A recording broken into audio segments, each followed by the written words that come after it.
Comenzamos a transitar perfil agropecuario con el ingeniero Fidel Cortese, asesor privado agronómico, el cual nos informa las expectativas del productor para la próxima campaña. Estamos ante un buen año desde el punto de vista climático. Habíamos arrancado un poco complicado con excesos de humedad en las siembras.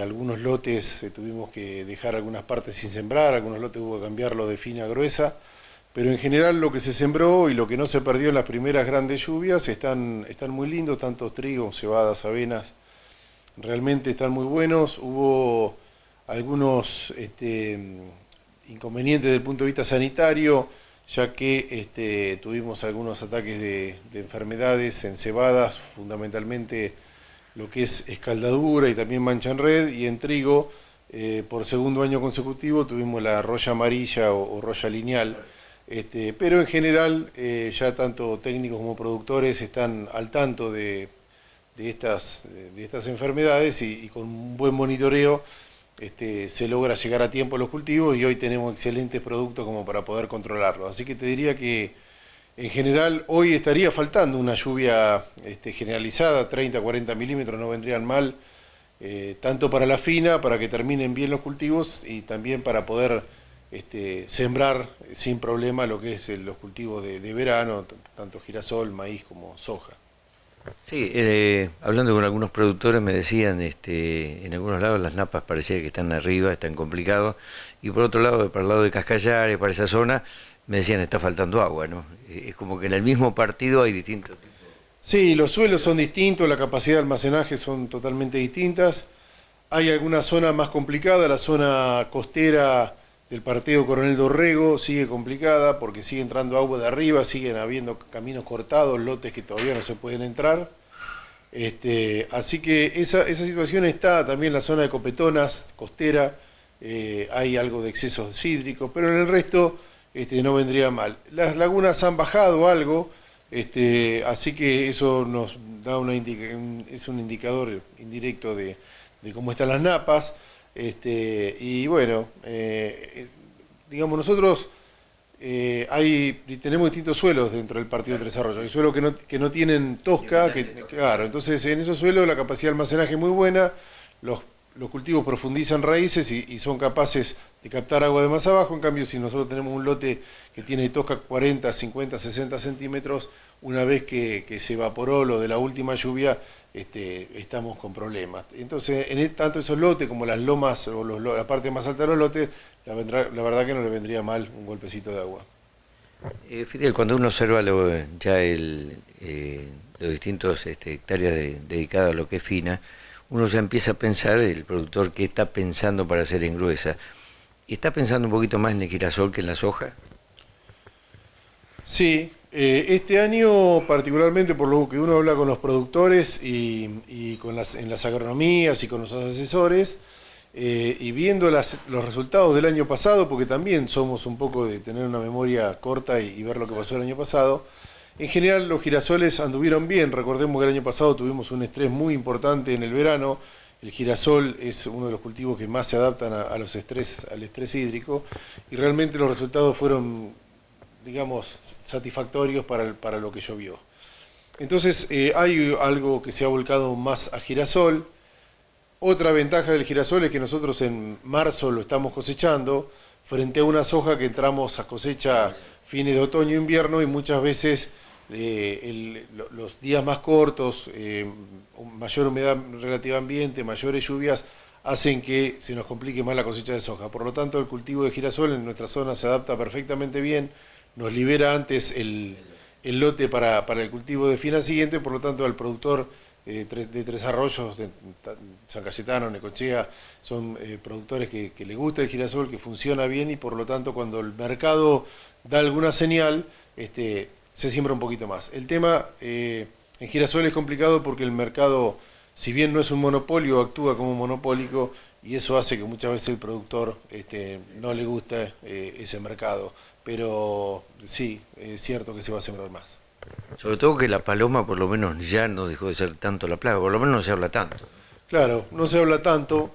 y en la zona costera más cercana a Claromecó, al vivero, es cierto que ha bajado la población de paloma. También cada vez se están viendo con preocupación algo más de cotorras, sobre todo cerca de las zonas pobladas. Pero bueno, hoy por hoy no es una limitante para el cultivo como lo fue hace 4 o 5 años en la zona lindera a Claromecó. Fidel, teniendo en cuenta que es una persona que hace tiempo que venís caminando distintos campos y hablando con los productores, ¿cuál es hoy por hoy el estado de ánimo del productor agropecuario, viendo el panorama un poco económico, los precios, la situación que se puede dar en la comercialización?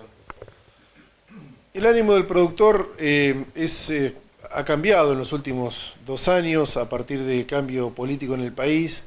Se siente mejor tratado por lo menos y con menos trabas comerciales para poder comercializar los productos principales que producimos y que exportamos.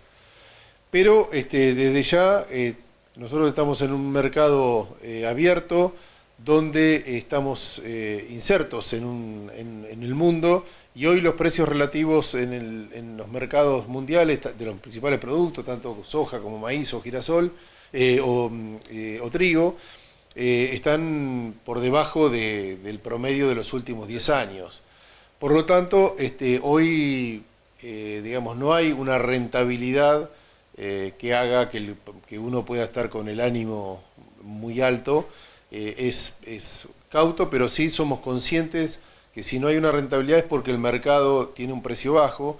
También han aumentado mucho los costos de producción, ha aumentado mucho relativamente con respecto a los precios de los cereales, lo que es mano de obra en el campo, repuestos, gasoil, insumos.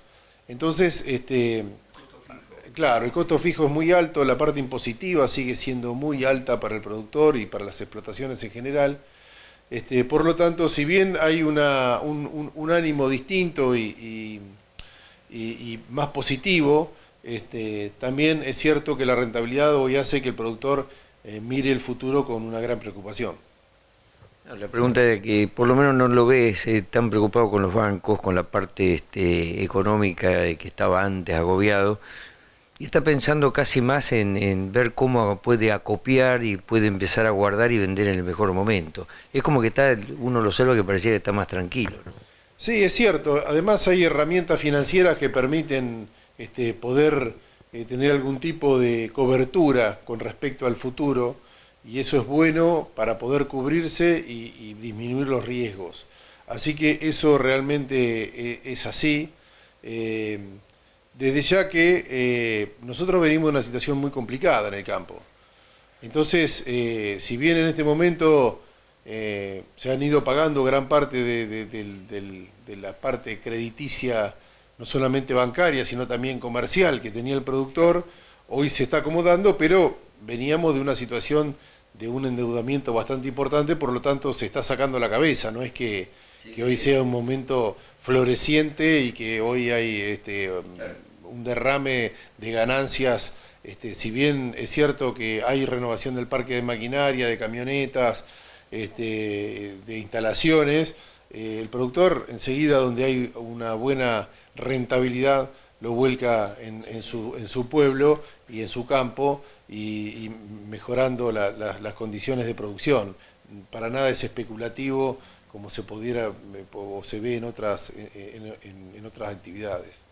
Sobre todo tenemos que recordar que el productor agropecuario, por situación climática, no fertilizó en su momento en la campaña anterior o la anterior, y hubo calidad no muy buena. Hoy por hoy está apostando de nuevo no tanto a kilos sino a calidad también, tratar de buscar un equilibrio. Sí, el precio de los fertilizantes este año relativamente ha bajado, sobre todo los nitrogenados, en el momento de aplicarlo. En este momento los nitrogenados, sobre todo la urea, que es el principal fertilizante usado en nuestra zona como nitrogenado, ha aumentado casi un 30% en los últimos 2 meses.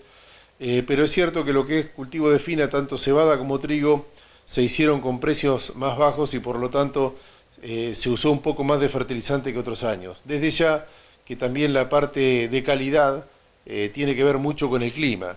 Entonces hay un doble juego de clima y de insumos, pero la parte de insumos realmente se usó más fertilizante que otros años, por lo tanto, a igual clima habría que esperar un poco más de calidad. Y también es cierto que tanto en lo que es cebadas como en lo que son trigos, el productor apuesta a variedades que tienen un buen comportamiento comercial y de calidad, entonces es más fácil poder obtener calidad, aunque con rindes altos la calidad siempre se ve un poco, sobre todo lo que es que tiene que ver en gluten con trigo y en proteína en cebada, algo de esos parámetros pueden bajar con rendimientos altos. Aunque sean dos líneas, Fidel, me gustaría la mirada también que siempre se la consulto a los profesionales, los ingenieros agrónomos. ¿Cómo observan? ¿Es cierto o no que están empezando algunos a usar otro tipo de herramientas, no tanto lo que venía con Directa, porque no han podido controlar algunas plagas y han tenido que volver a dar vuelta a los suelos? Sí, se ve un poco más de roturación de la tierra. Te diría que tal vez esto es una opinión personal, no tengo estadística como para poder afirmarlo, pero te diría que por primera vez en muchos años debe bajar la superficie en siembra directa en el país, porque fue creciendo hasta, te diría, de ser uno de los países en el mundo que más siembra directa tiene. Yo personalmente creo que no hay que encasillarse en ningún tipo de fanatismo y por lo tanto creo que la siembra directa tampoco tiene que entrar dentro de ese parámetro. Me parece que es una herramienta increíble para nuestra zona y para muchas partes del país, sobre todo donde había erosión importante hídrica y eólica. Se ha permitido entrar en producción tierras que era impensable hace 20 o 30 años atrás y es una herramienta excelente. Pero hay casos donde, a mi criterio, debido a un montón de factores, pero fundamentalmente a plagas, no es malo hacer alguna intervención cada tanto en esos lotes. Por supuesto, siempre pensando en aplicar buenas prácticas agrícolas, siendo amigable con el medio ambiente y cuidando el suelo, que es el principal recurso productivo que tenemos los productores agropecuarios. Podemos cerrar casi con un mensaje optimista. Sí, en el sector en general, te diría que la mayoría somos optimistas, si no tal vez no habría nadie... Si no hubiera sido un sector optimista, nadie estaría trabajando en los campos, porque realmente se pasaron épocas muy complicadas y el productor siguió apostando y siguió avanzando y metiéndole. Bueno, y hoy estamos viendo con optimismo en el horizonte salir el sol y por lo tanto es un momento que con los recaudos que te decía y con la tranquilidad que amerita la producción a cielo abierto, podríamos tener un cierto optimismo para el futuro.